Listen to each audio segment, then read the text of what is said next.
تعاني مدينة بنغازي من أزمة القمامة المتجددة، فما أن يقوم السكان والأهالي بإزالة القمامة من الشوارع والأحياء في حملاتهم التطوعية حتى تعود من جديد في شكل أوسع وأكثر انتشارا. أزمة الإضراب الذي قام به موظفو شركة الخدمات العامة لا يزال قائما منذ قرابة الأسبوع، مما سبب أزمة حقيقية، وذلك بتراكم أعداد كبيرة لأكياس القمامة على أرصفة وشوارع بنغازي، وهذا ما اضطر بعض المواطنين إلى إقامة حملات تطوعية واسعة لإزالتها من داخل الأحياء السكنية. طبعا هي حمله طبعا ديرتها يقول لك فزعه ليبيا، فزعه مع المرور ومع مع الشركه العامه للطرق وني، يعني ساهمين فيها الناس كلها المواطنين وني. لكن احنا الحاجه الوحيده الناس انتخبناهم على البلديه وني توينهم هم بس بنعرفوهم نحن. هذه بنعرفوها نحن قاعد.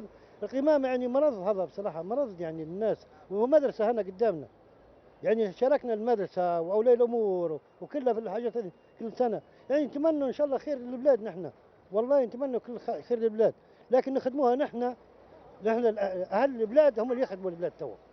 الشركة العامة للطرق والجسور هي اللي تقوم توا بتنظيف شوارع بنغازي من القمامة، تكليف من مدير فرع الشركة المهندس هشام الرياني، علما بأن الشركة لها 3 شهور ما تقدرش من مرتبات، ولكن غيرة على مدينة بنغازي من الشباب تكفلوا انهم ينظفوا الشوارع. شركة الخدمات العامة المنوط بها أعمال النظافة بالمدينة تشتكي من نقص الإمكانيات والمعدات اللازمة للقيام بأعمالها، بالإضافة إلى أن العاملون بها كما يقول مدير الشركة لم يتلقوا مرتباتهم منذ عدة أشهر.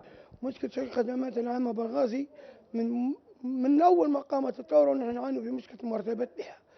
دقينا بيبان جميع مسؤولين ليبيا، أبدأ من أصغر وزير لعند أكبر وزير، وصلنا لعند نائب رئيس الوزراء، وصلنا للمؤسسات المجتمع المدني، وصلنا ما فيش واحد حل لنا مشكلتنا غير وعود وهمية وكلام وهمي، وبكرة شركة مستحقاتكم وبكرة نين وصلنا للحضيض، وصلنا المشكلة ان العامل ما قدر يوصل حتى للعمل.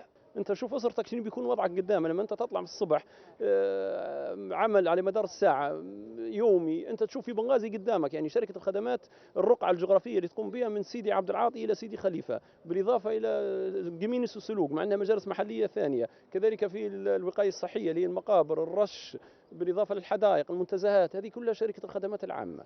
يعني الناس اول لما تجي تقول لها شركه الخدمات العامه تعتقد انها شركه صغيره، يعني رقم صغير، ويجي يقول لك لا 5000 موظف.